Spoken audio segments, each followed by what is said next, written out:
স্বরাষ্ট্র উপদেষ্টা ব্যক্তি মানুষ খারাপ না এবং তার আন্তরিকতার অভাব আছে, এটা আমরা বোধ করি না। কিন্তু দায়িত্ব পালন করতে তিনি বারবার ব্যর্থ হয়েছেন এবং আইনশৃঙ্খলার ব্যাপারে যে জনমনে যে একটা অস্বস্তি আছে, সেই অস্বস্তি কিন্তু অ্যাড্রেস করা দরকার।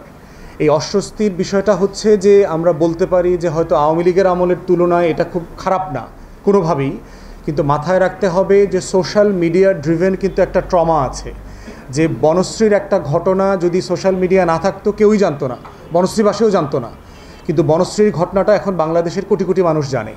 তো সেই বাস্তবতায় বুঝতে হবে যে আইনশৃঙ্খলা পরিস্থিতি অ্যাকচুয়াল ফিগার যতই ভালো হোক, জনমনে কিন্তু একটা ভীতি তৈরি হয়ে আছে এবং সেই জায়গাতে স্বরাষ্ট্র উপদেষ্টার ব্যর্থতা স্বীকার করা ছাড়া তো কোনো অপশন নাই। কারণ যিনি যা দায়িত্বে আছেন, সফলতা যেমন তার, ব্যর্থতাও তার।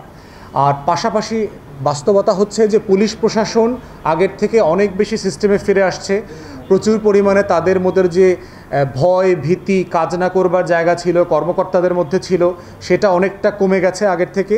এটাকে এই আরও কীভাবে বুস্ট করা যায়, আরও কীভাবে বাড়ানো যায় এবং সবাইকে নিয়ে কালেকটিভলি কিভাবে আমরা এই আইনশৃঙ্খলা ইস্যুটা হ্যান্ডেল করতে পারি, এই বিষয়ে অন্তর্বর্তীকালীন সরকারের প্রধানের সাথে যখন আমাদের দেখা হয়েছে গত বছর এবং এই বছর, আমরা বারবার বলেছি যে 2-3টা বিষয় জনমনকে খুব বেশি আশ্বস্ত করে অথবা ভীতির মধ্যে ফেলে। তার ভিতরে একটা হচ্ছে আইনশৃঙ্খলা, তারপরে দ্রব্যমূল্য বাড়া কমা, এগুলো নিয়ে গণপরিবহন, দূষণ। তো সেই বিষয়গুলো নিয়ে আমরা বারবার বলছি অন্তর্বর্তীকালীন সরকারকে সিরিয়াসলি রিভাইজ করা দরকার। তার পলিসি ভুল আছে কি না, অযোগ্য অদক্ষ লোক হলে সরায় দেওয়া দরকার, যেভাবে শিক্ষা উপদেষ্টাকে সরিয়ে দেওয়া হয়েছে। এই রকম জায়গাতে স্বরাষ্ট্র উপদেষ্টা যেহেতু ফেল করছেন, তার উপরে জনগণের আস্থা কমে যাচ্ছে। অন্তর্বর্তীকালীন সরকারকে বিকল্প ভাবা দরকার যে অন্য কাউকে দিয়ে দায়িত্ব পালন করলে জনমনে স্বস্তি ফিরে আসবে কিনা, এটা আমরা বোধ করছি।